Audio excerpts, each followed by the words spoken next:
So, Isa, bring us up to date. What's been happening there today?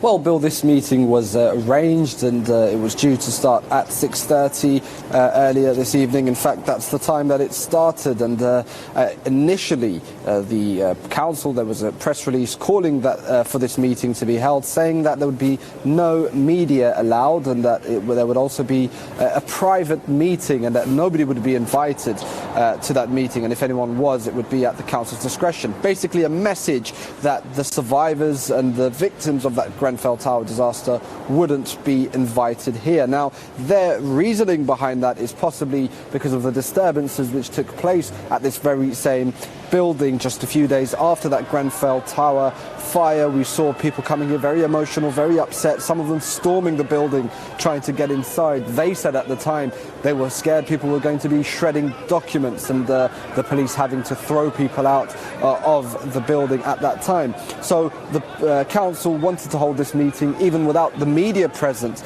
but in the end a judge ordered for the media to be allowed to attend that meeting, and there were some quite incredible scenes. We expected the meeting to go on for a few hours, but less than half an hour after it began, we saw one of the councillors, the head of the Labour group at this council. He came up and he spoke to us about the events which took place in that very short meeting.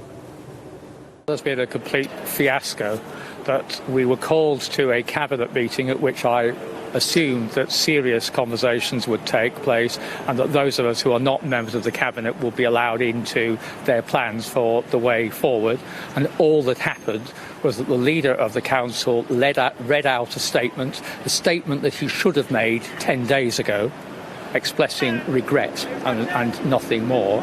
And then when I pointed out that were we having a private meeting or not because the press were present, he immediately said if the press were present then we couldn't carry on having the meeting. So having made his platitudinous statement, he then walked out. So we're no further forward in discussing how Kensington and Chelsea is going to cope with this tragedy than we were 10 days ago. So at the last minute it was announced that the media would be allowed in. So you're saying that once he realised that the press were in the room, he read his statement and just stopped? I think you're going to have to ask him as to why he ended the meeting. I do not see any reason why the presence of the press could have stopped a proper meeting at which we would have asked the questions that we want answering.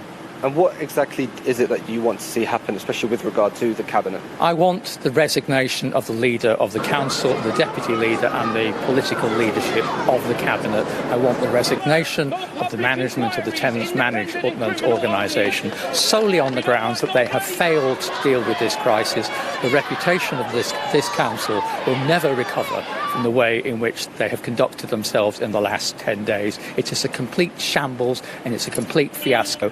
And there are people really, really suffering here, and they are not getting the leadership, they are not getting the support they could because they can't organise themselves.